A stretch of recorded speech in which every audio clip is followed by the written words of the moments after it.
नमस्कार दोस्तों, स्वागत है आपका आज के मुख्य समाचार में, जिसमें सबसे पहली और बड़ी खबर में आपको बताएंगे कि लोकसभा चुनाव का शंखनाद, आचार संहिता लागू और कई चीजों पर सख्त पाबंदी। पूरी खबर जरूर बताएंगे। साथ ही साथ खबर में आगे जिक्र होगा कि तुम मुझे चंदा दो, मैं तुम्हें धंधा दूंगा।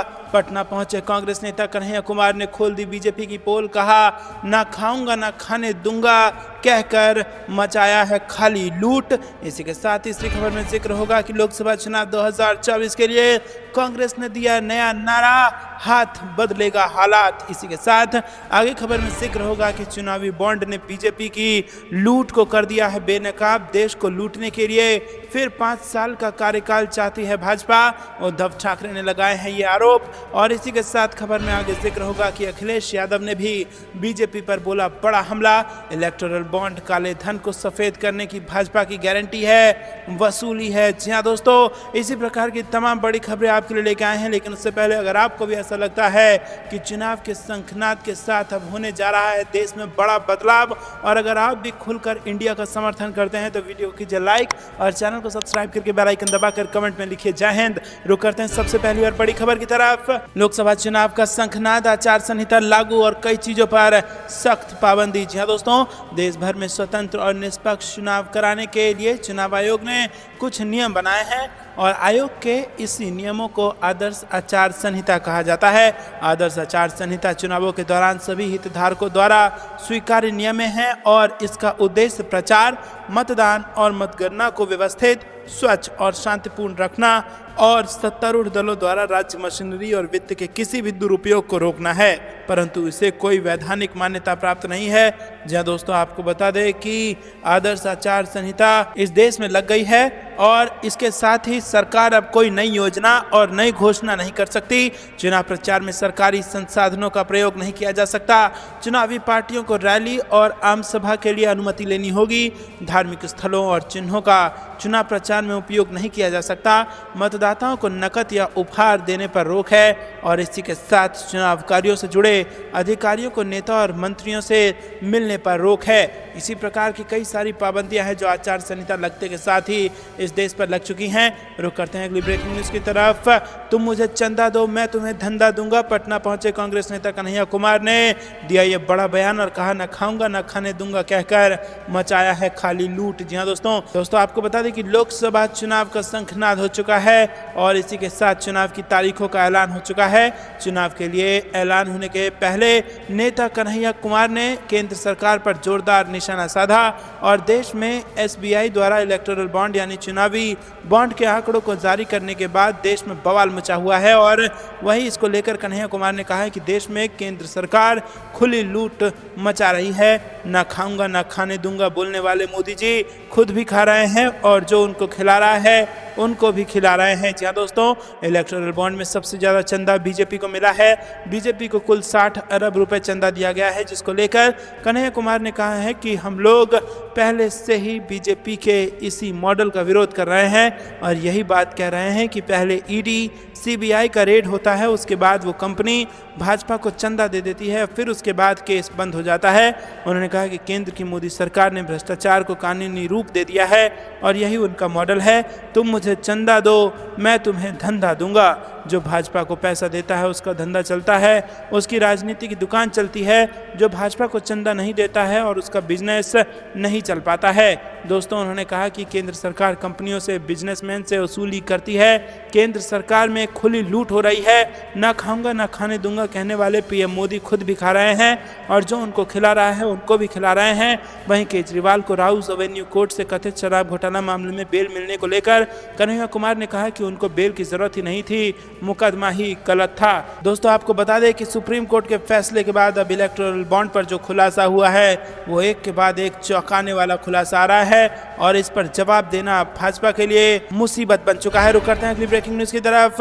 हाथ बदलेगा हालात, लोकसभा चुनाव 2024 के लिए कांग्रेस ने दिया ये नया नारा। अच्छा दोस्तों, लोकसभा चुनाव से पहले कांग्रेस ने शुक्रवार को नया नारा दिया है और कांग्रेस ने नारा दिया है कि हाथ बदलेगा हालात। बता दें कि कांग्रेस लगातार बीजेपी सरकार पर हमला बोल रही है और नफरत की राजनीति करने का आरोप लगा रही है। कांग्रेस ने लोकसभा चुनाव 2024 के लिए नया नारा दिया है। कांग्रेस ने चुनाव के ऐलान से ठीक पहले हाथ बदलेगा हालात नारा दिया है। बता दें कि कांग्रेस लगातार केंद्र में शासित मोदी सरकार पर आरोप लगा रही है कि केंद्र सरकार के शासन में देश कई क्षेत्रों में पिछड़ गया है और देश में धर्म और जाति की राजनीति बढ़ गई है।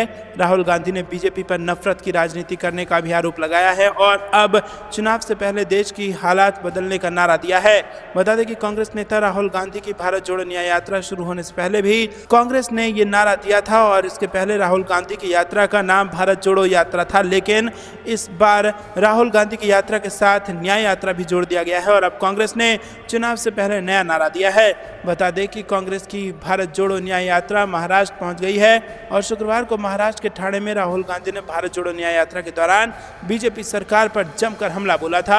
और दोस्तों, चुनाव की तारीख का ऐलान हो चुका है और इसी बीच ये नारा कांग्रेस पार्टी ने दिया है कि हाथ बदलेगा हालात। दोस्तों, रुक करते हैं अगली ब्रेकिंग न्यूज की तरफ। उद्धव ठाकरे का बीजेपी पर जबरदस्त हमला, कहा चुनावी बॉन्ड ने बीजेपी की लूट को किया बेनकाब और देश को लूटने के लिए फिर 5 साल का कार्यकाल चाहती है भारतीय जनता पार्टी। जी हां दोस्तों, शिवसेना उद्धव बाला साहेब ठाकरे प्रमुख उद्धव ठाकरे ने कहा कि चुनावी बॉन्ड योजना से जुड़े खुलासों ने बीजेपी को बेनकाब कर दिया है। ठाकरे ने दक्षिण मुंबई के कोलबा इलाके में पार्टी कार्यकर्ताओं की एक जनसभा में दावा किया कि बीजेपी को चुनावी बॉन्ड में 8,000 करोड़ रुपए मिले हैं और अगर इसकी कांग्रेस को मिली धनराशि से तुलना की जाए तो ये साफ हो जाएगा कि लूट कौन कर रहा है। उन्होंने कहा कि चुनावी बॉन्ड योजना से जुड़े खुलासों ने बीजेपी का पर्दाफाश कर दिया है और अक्सर कांग्रेस पर देश को लूटने का आरोप लगता है। क्या आप इस देश की कमान लुटेरों के हाथों में देंगे?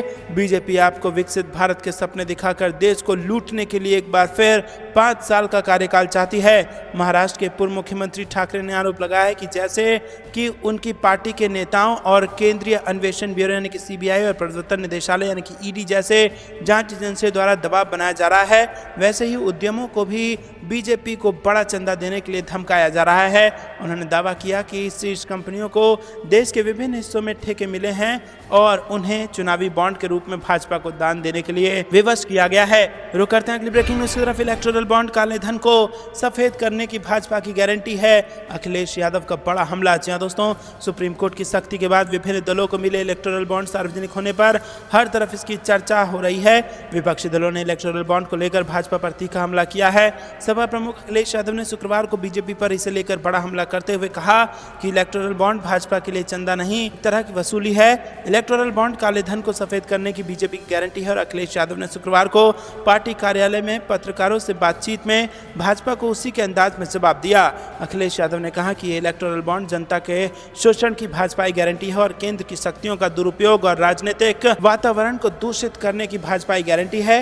इलेक्टोरल बॉन्ड देशवासियों की बर्बादी की भाजपाई गारंटी है और कहा कि इलेक्टोरल बॉन्ड युवाओं को मारने की भाजपाई गारंटी है। तो दोस्तों, यहाँ पर भाजपा की गारंटी पर तगड़ा हमला किया है अखिलेश यादव ने और कहा है कि ये देश को लूटने वाला बॉन्ड था और काले धन को सफेद करना भाजपा की गारंटी है और ये वसूली है। सीबीआई और ईडी का इस्तेमाल करके यहाँ पर दबाव बनाकर अपनी पार्टी के लिए चंदा डलवाने का आरोप भारतीय जनता पार्टी पर लग रहा है और भाजपा का कोई नेता इस मामले में जवाब देने के लिए सामने अभी तक नहीं आया है। दोस्तों, आपको बता दें कई सारी कंपनियां ऐसी हैं जिन्होंने तब चंदा भाजपा को दिया जब उनकी कंपनियों पर लगातार ईडी सीबीआई के छापे पड़े और उसके बाद आपको बता दें कि चंदा देने के बाद अभी तक उन पर कोई कार्रवाई के खबरें सामने नहीं आई हैं, जिससे ये साफ पता लगता है कि दबाव बनाकर चंदे के धंधे में यहाँ पर सीबीआई और ईडी तक का इस्तेमाल किया गया है, ऐसा आरोप विपक्ष के नेता लगा रहे हैं। आपको क्या कुछ लगता है, क्या ये चंदे का धंधा भाजपा को ले डूबेगा और 2024 में भाजपा की मुसीबतें बढ़ने वाली हैं? कमेंट में अपनी राय जरूर बताइए और वीडियो को अभी तक लाइक नहीं किया तो लाइक जरूर कीजिएगा। रुक करते हैं ब्रेकिंग न्यूज की तरफ। पीके ने दी बीजेपी को खुली चुनौती, कहा भाजपा में दम है तो घोषित करें कि नीतीश के चेहरे पर लड़ेंगे अगला विधानसभा चुनाव। जी हां दोस्तों, जनसुराज अभियान के सूत्रधार प्रशांत किशोर ने आगामी जनसभा चुनाव को लेकर भाजपा को खुली चुनौती दे डाली है। प्रशांत किशोर ने कहा है कि अगर भाजपा के नेतृत्व में दम है तो वो घोषित करे कि नीतीश कुमार अगले मुख्यमंत्री होंगे और चुनाव लड़कर दिखाएं। प्रशांत किशोर ने कहा कि भाजपा को भी पता चल जाएगा कि नीतीश कुमार को कंधे पर बैठाकर बिहार की जनता की आंखों में कितना धूल झोंकेंगे। पिछली बार ही बिहार की जनता ने इन्हें 42 विधायकों पर उतार दिया था। इस बार जनता इतना नीचे कर देगी कि भाजपा चाहेगी फिर भी कुछ नहीं कर पाएगी। आगामी विधानसभा चुनाव में नीतीश कुमार किसी भी परफॉर्मेंस में लड़ें, उन्हें 20 सीट भी नहीं आएगी। चाहे वो भाजपा के साथ लड़ें, भागकर आरजेडी के साथ लड़ें या अकेले लड़ें, भाजपा में दम नहीं है। पीके ने कहा कि दूसरी बात यह भी है कि भाजपा में दम नहीं है कि वो घोषित कर दे कि अगला विधानसभा चुनाव नीतीश कुमार के चेहरे पर लड़ा जाएगा।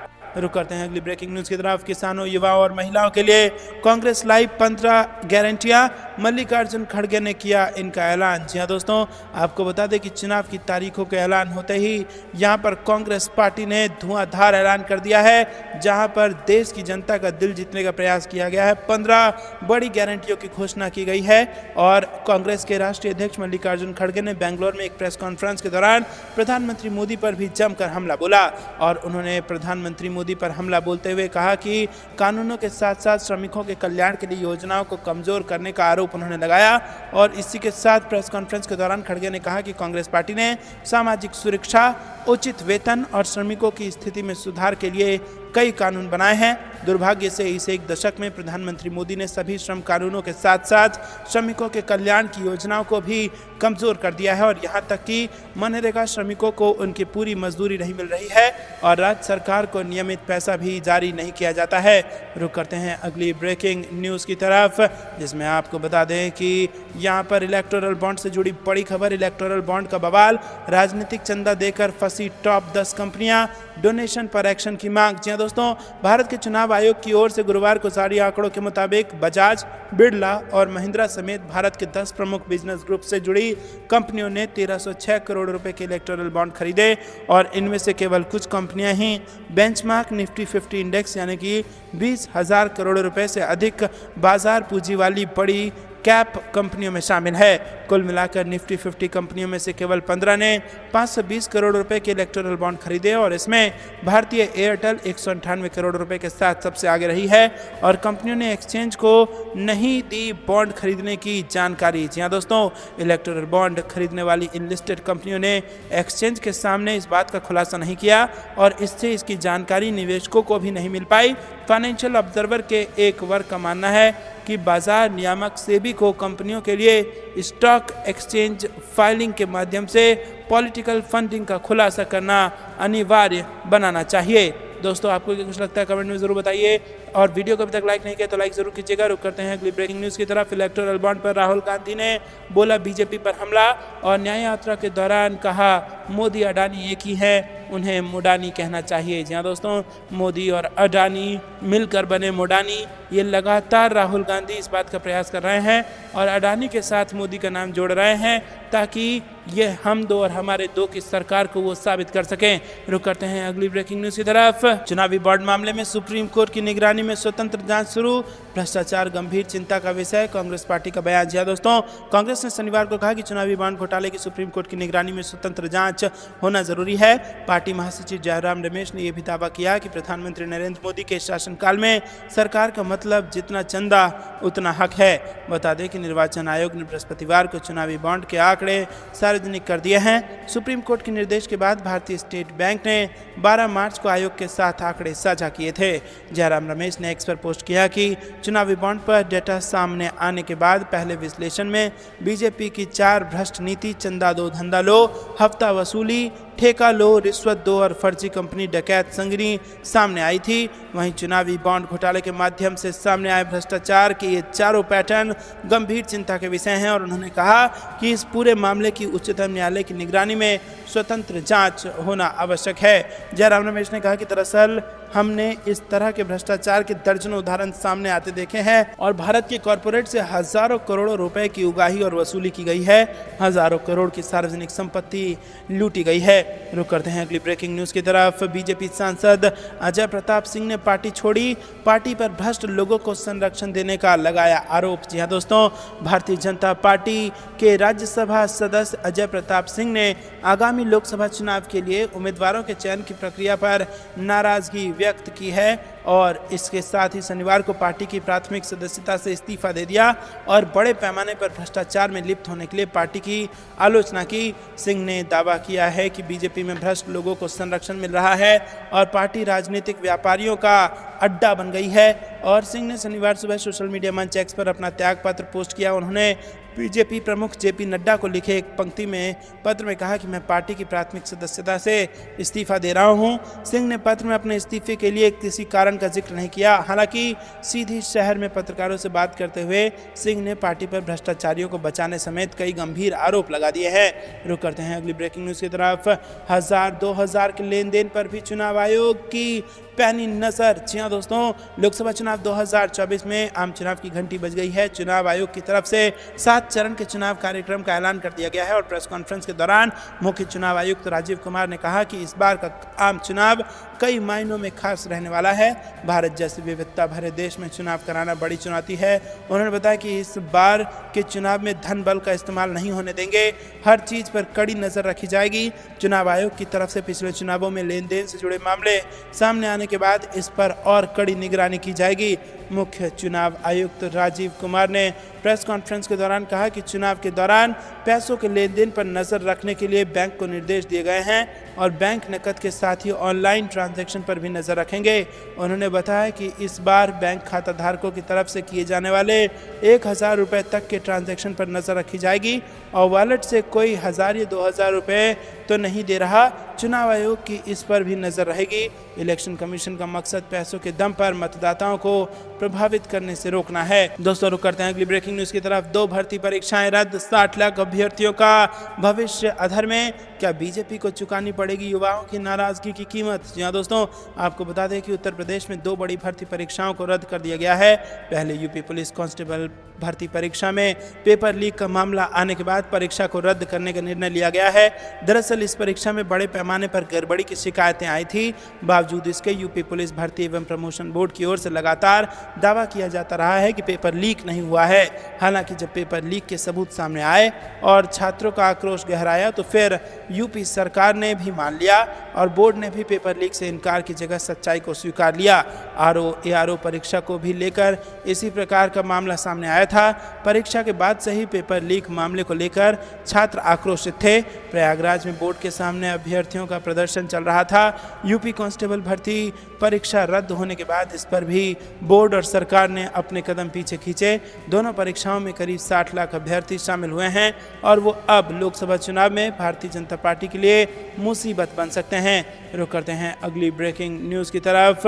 हिमाचल प्रदेश से बड़ी खबर। भाजपा के 9 विधायकों पर लटकी अयोग्यता की तलवार, कारण बताओ नोटिस जारी। जी हाँ दोस्तों, हिमाचल प्रदेश विधानसभा सचिव यशपाल शर्मा ने शुक्रवार को कहा कि भारतीय जनता पार्टी के 9 विधायकों को शिकायत के आधार पर कारण बताओ नोटिस जारी किया गया है और राज्य में सत्तारूढ़ कांग्रेस और विपक्षी भाजपा के बीच राजनीतिक गतिरोध जारी है और निकट भविष्य में इसके सुलझने के कोई संकेत नहीं दिख रहे हैं। और दोस्तों, कांग्रेस विधायक अजय सोलंकी ने सदन के कामकाज पर नियम 79 के तहत स्पीकर कुलदीप सिंह पठानिया के समक्ष शिकायत दर्ज कराई। रुक करते हैं अगली ब्रेकिंग न्यूज की तरफ। श्रमिकों के लिए कांग्रेस की 5 न्याय गारंटी, स्वास्थ्य सुविधा से लेकर सुरक्षित रोजगार देने का किया वादा। जी हाँ दोस्तों, आपको बता दें कि लोकसभा चुनाव से पहले सभी राजनीतिक पार्टियों मतदाताओं को अपने पाले में लाने में जुटी गई हैं और इस कड़ी में कांग्रेस भी लगातार कई बड़ी घोषणाएं कर रही है। महिलाओं, युवाओं और किसानों के लिए 5 बड़े वादे करने के बाद कांग्रेस महासचिव जयराम रमेश ने अपने सोशल मीडिया अकाउंट पर श्रमिकों के लिए 5 बड़ी गारंटियों का ऐलान किया है और इनमें श्रमिकों के बेहतरी के लिए वादे किए गए हैं। रुक करते हैं अगली ब्रेकिंग न्यूज की तरफ। कर्नाटक बीजेपी में बगावत, ईश्वरप्पा का निर्दलीय चुनाव लड़ने का ऐलान, बोम्मई बोले नहीं दिया धोखा। जी हाँ दोस्तों, लोकसभा चुनाव से पहले कर्नाटक में बीजेपी के लिए मुश्किलें खड़ी हो गई हैं। भाजपा के वरिष्ठ नेता के.एस. ईश्वरप्पा ने पार्टी से बगावत करते हुए शुक्रवार को घोषणा की है कि वो आगामी लोकसभा चुनाव में शिमोगा से बतौर निर्दलीय मैदान में उतरेंगे। दोस्तों रुक करते हैं अगली ब्रेकिंग न्यूज की तरफ। न्याय यात्रा मुंबई पहुंची। रविवार को रमापन रैली में पवार, उद्धव, स्टालिन, अखिलेश जैसे विपक्षी नेता शामिल। जी हाँ दोस्तों, कांग्रेस के पूर्व अध्यक्ष राहुल गांधी की अगुवाई वाली भारत जोड़ो न्याय यात्रा के समापन के अवसर पर आयोजित होने वाली रैली में तमिलनाडु के मुख्यमंत्री M.K. स्टालिन और समाजवादी पार्टी के अध्यक्ष अखिलेश यादव समेत इंडिया गठबंधन के कई घटक दल के नेता शामिल होंगे। महाराष्ट्र विधानसभा में नेता प्रतिपक्ष और कांग्रेस के वरिष्ठ नेता विजय विरट्टीवार ने बताया कि स्टालिन, अखिलेश यादव और आरजेडी नेता तेजस्वी यादव ने 17 मार्च को मुंबई के दादर इलाके के शिवाजी पार्क में होने वाली रैली में शामिल होने की पुष्टि की है और उन्होंने कहा है कि रैली में आम आदमी पार्टी और विपक्षी गठबंधन के कुछ अन्य घटक दलों के प्रतिनिधि भी भाग लेंगे।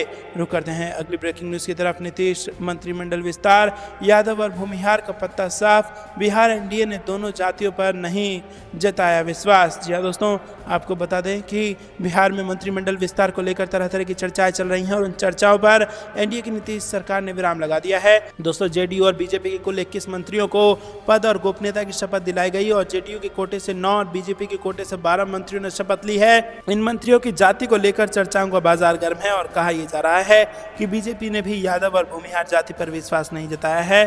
कमोबेश यही हाल जेडीयू का है। जेडीयू कोटे में भी भूमिहार और यादवों को जगह नहीं मिली है। बीजेपी ने जहां विजय कुमार सिन्हा को डिप्टी सीएम बनाकर भूमिहारों से किनारा कर लिया है, तो वहीं नंद किशोर यादव को विधानसभा का अध्यक्ष बनाकर इतिश्री कर ली। दोस्तों, आपको क्या कुछ लगता है कमेंट में जरूर बताइए। वीडियो को लाइक नहीं किया तो लाइक जरूर कीजिएगा। ये थी दिन भर की सारी जरूरी और बड़ी खबरें। तक बने रहने के लिए बहुत बहुत धन्यवाद। जाने से पहले वीडियो को लाइक और चैनल को सब्सक्राइब करके बेल आइकन दबाकर कमेंट में लिखे जय हिंद। अभी के लिए इतना ही। जय हिंद, जय भारत।